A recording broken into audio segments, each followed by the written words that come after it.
Tout-Puissant dispose notre cœur et notre être tout entier à ce message. Amen. Le message de ce matin, je vais l'introduire et nous allons essayer de comprendre de quoi il s'agit au travers des Écritures. Amen. Parce que la vérité se trouve dans la parole de Dieu. Je ne suis qu'un homme, je ne connais pas toute la vérité. La Bible dit que le Saint-Esprit vous conduira dans toute la vérité. Amen. Des fois, il y a des paroles, on peut lire plusieurs fois, mais on ne comprend pas le sens. Amen. Il faut l'Esprit de Dieu pour venir t'éclairer sur cette parole-là. Amen. Parce que la parole de Dieu, elle est esprit. Amen. On dit que la parole s'est faite chair. Donc, vu que la parole est esprit, il faut l'Esprit de Dieu pour venir te révéler le sens de la parole. Amen.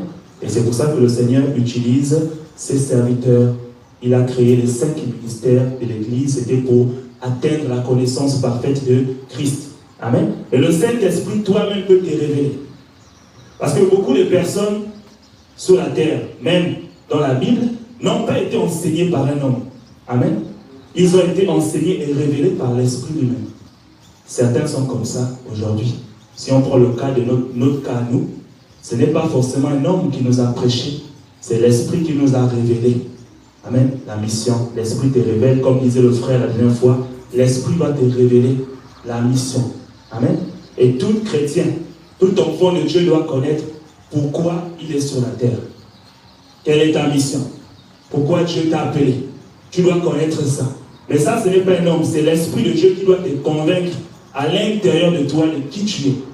Parce que la Bible dit qu'on ne devient pas enfant de Dieu forcément par un homme. Ce n'est pas la volonté d'un homme, c'est la volonté de Dieu. Amen, de devenir enfant de Dieu. Donc c'est le Saint-Esprit.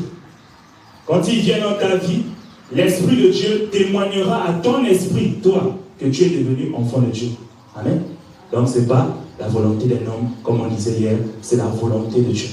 Amen. Les élus de Dieu ont été choisis et établis avant même que le monde là soit créé. Dieu savait déjà qui étaient ces élus. Amen. Parce que le Dieu que nous prions là, c'est un Dieu qui est éternel. Tout ce qu'il a fait, il a créé de ses mains par la parole. Et quand le Seigneur crée ça, il crée aussi ses enfants. Ses enfants sont déjà prédestinés. Amen. C'est une élection d'aller au ciel. Ce n'est pas un hasard. Ce n'est pas un hasard que tu iras voir le Seigneur. Amen. C'est une élection. Donc, ce matin, le thème s'intitule « Es-tu sensible aux fruits de l'Esprit » Amen. Es-tu sensible aux fruits de l'Esprit? Nous allons essayer de comprendre cette parole tout doucement, et essayer déjà de savoir c'est quoi les fruits de l'Esprit. Quand on parle de sensibilité, de quoi on parle? Amen. C'est un terme qui est très, très important.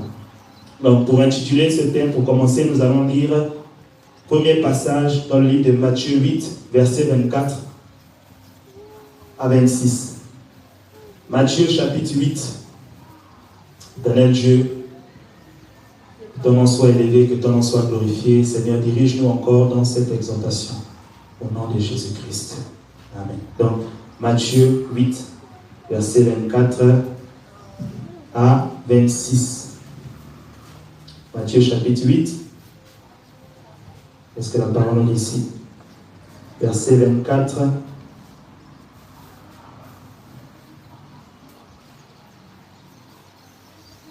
Plutôt, non, Matthieu 21, verset 19. Désolé. Matthieu 21, verset 19. Matthieu 21.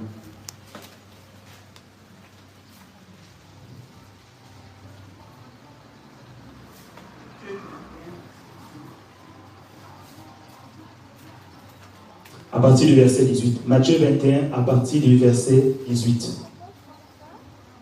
Qu'est-ce que la parole nous dit ici? La parole nous dit, le matin, en retournant à la ville, il eut faim. Voyant un figuier sur le chemin, il s'en approcha, mais il n'y trouva que des feuilles. Et il lui dit, que jamais fruit ne naisse de toi, et à l'instant le figuier sécha. Amen. Nous allons essayer de comprendre cette parole. Nous pourrons nous asseoir. Donc ici, c'est le Seigneur, comme on voit ici, qui marchait avec ses disciples dans la mission d'évangélisation. Sur le chemin de l'évangélisation, il vit un figuier. Tout le monde sait ce que c'est un figuier. Un figuier, c'est un arbre fruitier. Amen. Ça ne se trouve pas ici, ça se trouve dans les pays où il fait chaud et sec. Amen. Donc c'est un arbre fruitier. Le Seigneur vient, voyant un figuier sur le chemin, il s'en approcha, mais il ne trouva que des feuilles, alors que c'est un arbre fruitier. Amen. C'est comme si tu as planté, par exemple, un manguier. Normalement, si le manguier là doit donner des fruits, c'est peut-être 5 ou 6 ans plus tard, tu t'attends à ce que le manguier donne des fruits. Et quand le Seigneur vient, il voit un arbre fruitier, un figuier, et il lui dit que jamais fruit ne naisse de toi, et à l'instant le figuier sécha. Qu'est-ce qui s'est passé? Le Seigneur était passé une première fois. Et il repasse une deuxième fois, il se rend compte que le figuier là est toujours sans fruit. Amen. Qu'est-ce qu'on doit comprendre de ça? On doit comprendre que nous, les êtres humains, nous sommes aussi comme des arbres. Amen. Et le Seigneur veut, parce qu'il sait la parole qu'il a donnée. Il connaît la parole qu'il a annoncée quand ses serviteurs sont allés évangéliser. La parole de Dieu, c'est une semence. Amen. Cette semence-là doit produire en toi des fruits. Parce que tu es comme un arbre sur le plan spirituel. Amen. Donc quand le Seigneur donne sa parole, il s'attend, quand il revient, à trouver quelqu'un qui fait maintenant son œuvre, qui manifeste les fruits de l'esprit. Et qu'est-ce qu'il remarque? Quand il revient, il voit que l'arbre est toujours sans fruit. Amen. L'arbre là, c'est la vie de beaucoup de chrétiens aujourd'hui. Amen. Beaucoup de chrétiens aujourd'hui viennent remplir les églises, viennent dans les églises, il y en a même qui prient même, qui se disent même être chrétiens depuis plus de 20 ans, mais pourtant ils n'ont jamais évangélisé. Amen. Alors que l'évangélisation fait partie des commandements de Dieu. Quand on parle de commandement, ce n'est pas une décision qui vient de toi, c'est une décision qui vient de Dieu. Un commandement, c'est un devoir. Amen. Donc si on te donne un devoir, le professeur, comme quand tu pars à l'école, on te donne un exercice. On revient, la fin du devoir est passée, on regarde, tu n'as toujours rien commencé. Amen. C'est la même chose. Le Seigneur nous donne des recommandations sur la terre. Des commandements, c'est sa parole. Il nous donne des commandements. Le premier commandement de la parole de Dieu, c'est aime ton Dieu de tout ton être, de toute ta pensée, de tout ton esprit. Ainsi, aime ton prochain comme toi-même. Amen. Mais rien que là, beaucoup de chrétiens sont éliminés. Amen. Parce que beaucoup de chrétiens disent qu'ils aiment Dieu, mais au fond de leur cœur, ils manifestent la haine envers leur prochain. Amen. Comment est-ce possible? Alors que le Seigneur dit que si tu aimes ton Dieu, alors tu dois aimer aussi la créature de Dieu. Amen. Tu dois aimer ton prochain comme toi-même. Mais là, on remarque que beaucoup de chrétiens ne manifestent pas ça dans les églises. Mais ils sont là à remplir les églises, pensant que le fait de venir à l'église te garantit le ciel. Ce n'est pas ça. Parce que l'église, ce n'est pas le bâtiment, ce n'est pas d'aller dans une grande assemblée, ce n'est pas parce que nous sommes ici. L'église, premièrement, c'est toi. Amen. Le Seigneur a dit dans sa parole, ne savez-vous pas que vous êtes le temple du Saint-Esprit? Amen. Donc ton corps là est le temple du Saint-Esprit. Donc, ce que ça signifie, c'est que c'est toi l'église spirituelle. Amen. Nous ne sommes plus au temps de l'Ancien Testament où la présence de Dieu pouvait être manifestée en un lieu précis. Amen. C'est pour ça que quand on parle de la montagne, quand on parle de Jéhovah, quand on parle de gens comme la signification de Jéhovah, c'est parce que le Seigneur s'était manifesté en cette montagne-là.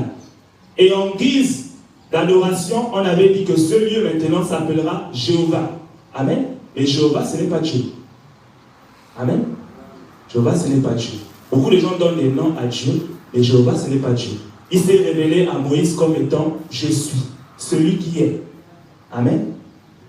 Donc c'est ça. Dieu, il est éternel.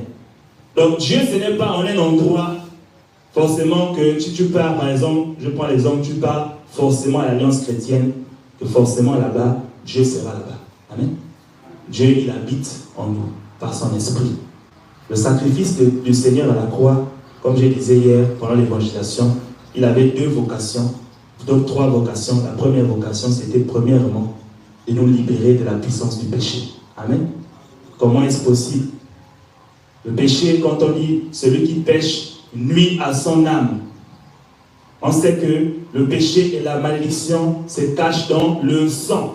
Amen. Et aussi l'âme est liée au sang. Amen. C'est pour ça que souvent, quand tu veux signer un pacte, on te demande le sang. Parce que c'est dans ça où se cache l'âme. Parce que qu'est-ce que tu peux donner de plus que ton âme? Amen. Donc qu'est-ce que le Seigneur est venu faire? C'est simple à comprendre. Son sang a coulé à la croix. Le sang de celui qui n'a jamais péché. Son sang était pur et digne de pouvoir te laver de tes propres péchés. Amen. Donc son sang est venu prendre tes péchés sous le plan spirituel, je dis bien. Sous le plan spirituel, parce que le péché, ce n'est pas physique. Le péché agit en toi de manière spirituelle pour te conduire à faire des actions sur le plan physique. Amen. Des actions qui sont contraires à la volonté de Dieu. Pourquoi je dis que le péché n'est pas seulement n'est pas physique? Parce que quand tu pêches, tu peux pécher en pensée. Amen. Méditer le mal sur ton prochain fait de toi un meurtrier. C'est ce que la parole nous dit. Le Seigneur a dit que celui qui déteste son frère est semblable à un tueur, à un meurtrier. Amen. Parce que qui sait ce que tu feras en méditant la haine? Beaucoup ne vont pas tuer physiquement. Beaucoup vont chez les féticheurs et ils donnent l'autorisation au féticheur de tuer son propre frère. Amen. Parce qu'il manifeste la haine. Mais c'est qui est l'auteur de ça? C'est la personne elle-même qui a manifesté ce désir-là, cette haine-là. Amen. Donc, le Seigneur est venu nous laver par son sang. Il est venu prendre nos péchés. Parce qu'il était digne de le faire. Lui-même, il n'a jamais péché. Il est venu laver nos corps, laver nos vies, pour qu'on puisse être pur devant lui. Amen. À condition que tu crois en ce sacrifice-là. Amen. La Bible dit dans Jean 3, verset 16, que Dieu a tant aimé le monde qu'il a donné son Fils unique en sacrifice, afin que quiconque croit ne périsse point, mais ait la vie éternelle. Donc il faut croire en ce sacrifice-là. Il faut croire en ce que le Seigneur a fait à la croix pour que ça agisse sur le plan spirituel dans ta vie. Amen. Et c'est là où l'Esprit de Dieu vient sur toi. Et si tu ne crois pas, tu as un cœur incrédule. Qu'est-ce que tu veux qu'on fasse? Tu peux aller dans toute église du monde que tu veux, tu ne trouveras jamais la solution. Amen. Dieu n'est pas un dictateur. C'est pas parce que, entre guillemets, tu souffres que Dieu est obligé de t'aider. Amen. Parce que tout le monde souffre. C'est que les gens disent, oh non, il souffre, pitié. C'est pas parce qu'il souffre. Est-ce que tu connais dans son cœur ce qu'il médite? Amen. Beaucoup souffrent inutilement. Beaucoup souffrent, mais pratiquent la sorcellerie. Amen. Est-ce que réellement, Dieu peut te délivrer si toi-même tu ne libères pas ton cœur? Je ne peux pas. Donc, le Seigneur est venu pour nos péchés. Et le Seigneur est venu pourquoi? C'est ce que beaucoup de gens oublient. C'est ce qui fait que les gens aujourd'hui ne sont pas spirituels. Amen. Le Seigneur est venu pour quoi d'autre? Quelle était la mission du Seigneur? Amen. Oui.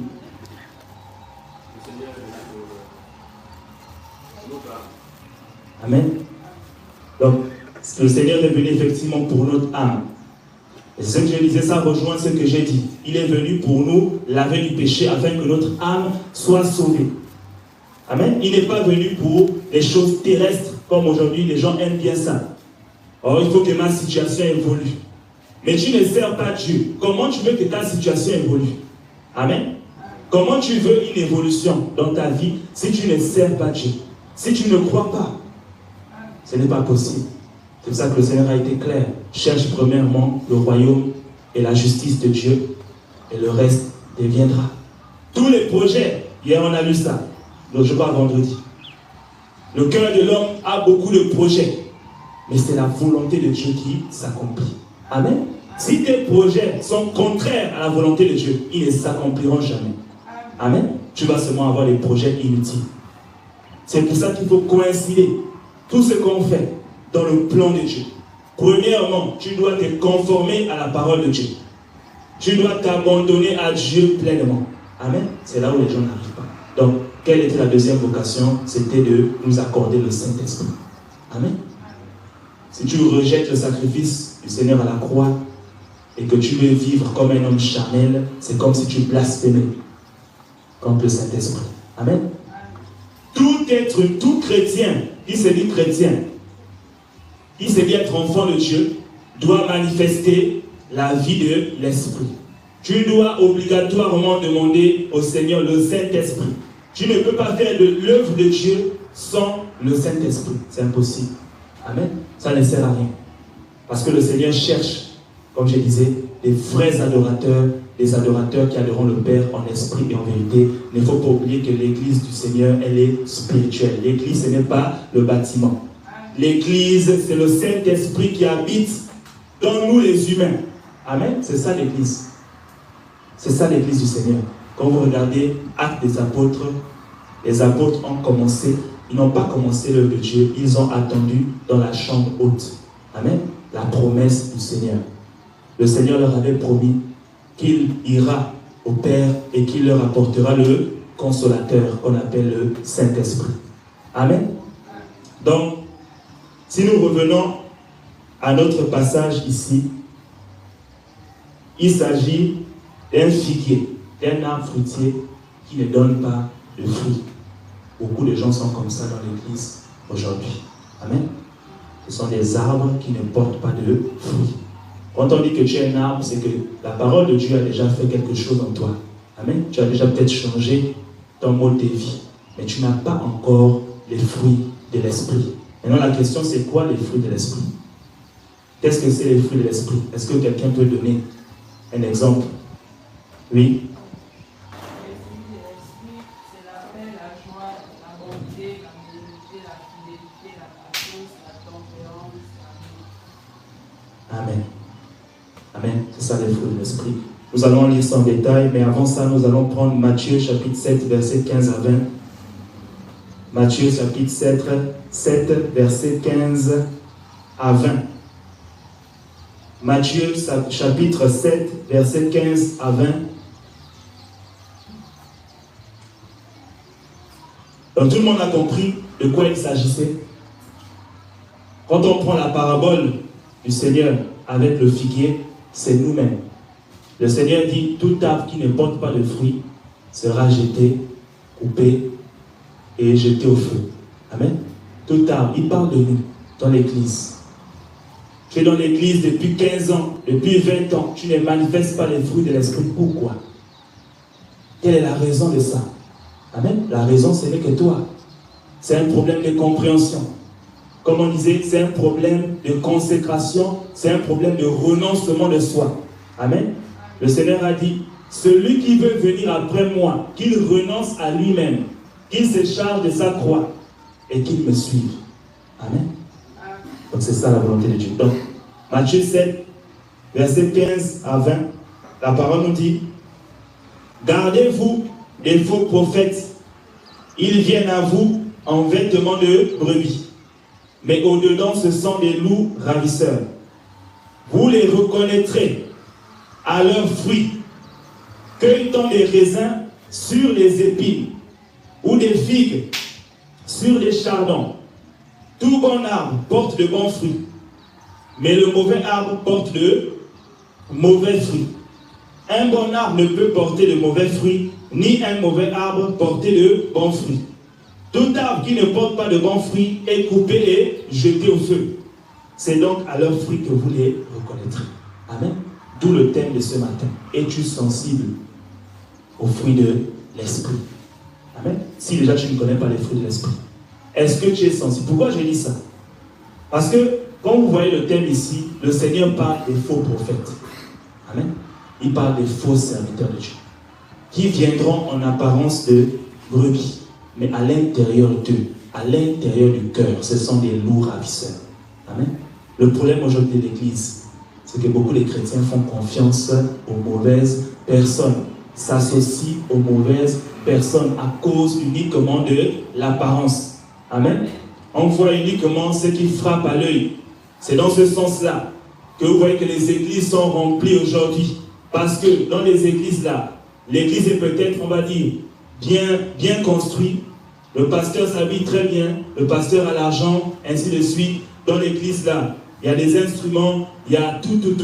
Climatisation. Donc, les gens s'attachent à ce qui frappe à l'œil, mais ils ne sont pas sensibles aux fruits de l'esprit. Amen. C'est ça que le Seigneur dit. Si nous lisons, nous allons faire un saut avant de revenir ici dans Ésaïe 53.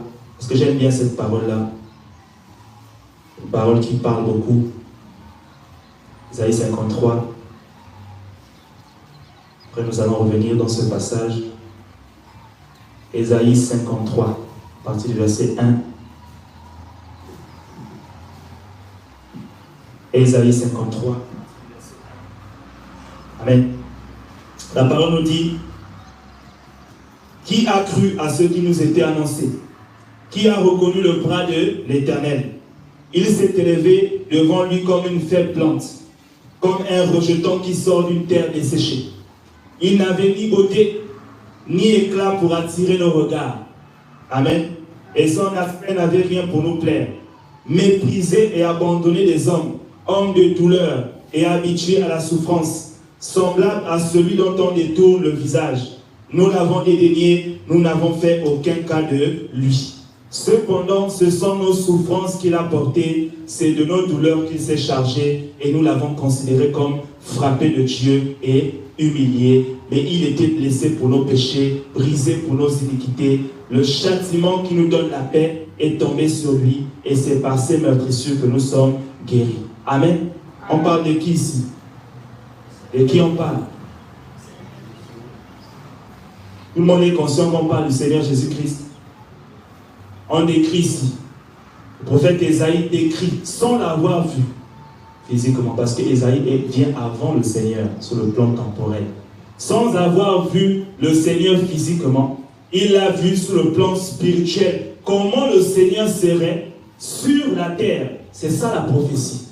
La prophétie, c'est annoncer un oracle de Dieu avant que ça ne s'accomplisse sur le plan physique. Amen. Donc Ésaïe annonce la manière dont le Seigneur devait venir. Et quand on regarde ici, on dit que personne n'a reconnu le Seigneur. Amen. Pourquoi? Personne n'a reconnu le Seigneur parce qu'ils n'étaient pas sensibles aux fruits de l'esprit. Ils étaient sensibles sur ce qui frappe à l'œil. Amen. Pas au Seigneur qui est venu. Ils attendent l'Antichrist. Amen. Pourquoi? Parce qu'ils ne pouvaient pas concevoir que le Messie soit un homme simple. Amen. Soit un homme complètement brisé, simple comme ça. Ils ne pouvaient pas concevoir. Pour eux, il fallait que ça soit comme un super-héros qui fasse des miracles, qui réponde à la demande du peuple, comme un serviteur du peuple. Comme si, en fait, aujourd'hui, vous voyez quelqu'un qui est au haut de la scène et il demande: vous voulez quoi? Comme héros l'a fait, pour satisfaire les désirs du peuple. Amen. Mais le Seigneur n'est pas venu pour ça. C'est ça qui dérange l'être humain. Le Seigneur n'est pas venu pour que tu puisses forcément avoir une vie de confort sur la terre. Amen. Lui-même, il n'a pas connu le confort. C'est ce qu'on voit ici. Lui-même a été méprisé. Lui-même a été injurié. Lui-même a été critiqué. Lui-même a connu le rejet, parce qu'on l'appelle le rejeton de la tribu de Juda. Amen. Donc pourquoi nous, aujourd'hui, les humains, on demande plus que ce que nécessaire? Amen. Comme j'ai dit, on a beaucoup de désirs. Mais la plupart de nos désirs sont des désirs charnels, qui ne coïncident pas avec la volonté de Dieu. C'est pour ça que, souvent, je peux te dire que nous ne recevons pas ce qu'on demande. Parce que le Seigneur a dit: vous demandez mal. Vous demandez encore avec la convoitise. Amen. Je prends toujours l'exemple du mariage, parce qu'il faut le dire. L'Église aujourd'hui, comme on a rencontré hier, sur le terrain d'évangélisation, beaucoup de gens viennent à l'Église pour une motivation, pour un intérêt. Amen. Les gens viennent à l'Église, ils ne sont pas dépouillés dans leur cœur. Mais ils cherchent à servir Dieu. Alors que le Seigneur a été clair: nul ne peut aimer deux maîtres à la fois. Amen. Tu ne peux pas aimer le monde et aimer Dieu. Tu dois faire un choix dès aujourd'hui. Ce choix, il est simple. Le Seigneur a dit: je mets devant toi la vie et la mort. Choisis la vie et tu vivras. Est-ce que tu veux vivre éternellement? C'est ça que le Seigneur te demande. Il ne te demande pas plus. Est-ce que tu veux vivre éternellement? Si ta réponse est oui, il te dit, si tu veux venir après moi, renonce donc à toi-même. Amen. C'est là où les gens n'arrivent pas. Les gens n'arrivent pas à faire ça. Parce que quand on parle de renoncement de soi, on parle d'un sacrifice. Amen. C'est le sacrifice, si je peux dire, de ta vie. Parce que le Seigneur a dit, celui qui aime